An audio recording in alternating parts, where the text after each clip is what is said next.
చాగంటి చెప్పేవి, మీరు చెప్పేవి ఏమి వేస్ట్ అంటారు. ఇక వాళ్ళు సహజంగా వాడు చెడ్డవాడే కాబట్టి ఇక చాగంటి గారు కానీ, లేకపోతే మీరు కానీ, నేను కానీ, ఇంకెవరైనా కానీ ఏ నియమాన్ని ఏ పని చేయటం కోసం మనం పాత్ర తీసుకున్నామో పని చేస్తుంటామండి. అలాగే వినేటోళ్ళు కూడా మంచివారు దాంట్లో మంచిని తీసుకుంటారు, చెడ్డవారు చెడుని తీసుకెళ్తారండి. వారిది వేస్ట్ అని అంటలేదు, దాంట్లో కూడా మంచిని తీసుకునేవారు ఉంటారు. మంచివారు మాత్రమే మంచిని తీసుకుంటారు. స్వతహాగా చెడ్డ లక్షణం కలిగిన వారు చెప్పే బోధనల మంచిలో కూడా చెడే తీసుకుంటారండి వారు.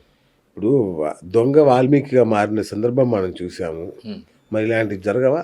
మీరు ఇట్లా దొంగ వాల్మీకిగా మారాడు అంటున్నారు. ఎంతమంది దొంగలు వాల్మీకిగా మారారు? ఒకవేళ మారినా ఏ దొంగ వాల్మీకిగా మారటానికి అవకాశం ఉండేటువంటి లక్షణాన్ని పుణికి పుచ్చుకుని జన్మ తీసుకున్నారో వారు మారుతారండి. వారి కోసమే మీరు చెప్పేటువంటి గరికపాటి గారు కానీ, చాగంటి గారు కానీ, లేకపోతే తమబోటి వారు చేసే ప్రయత్నం కానీ దానికి ఉపయోగపడుతుందండి. దానికి ఎవరైతే ఉదాహరణకి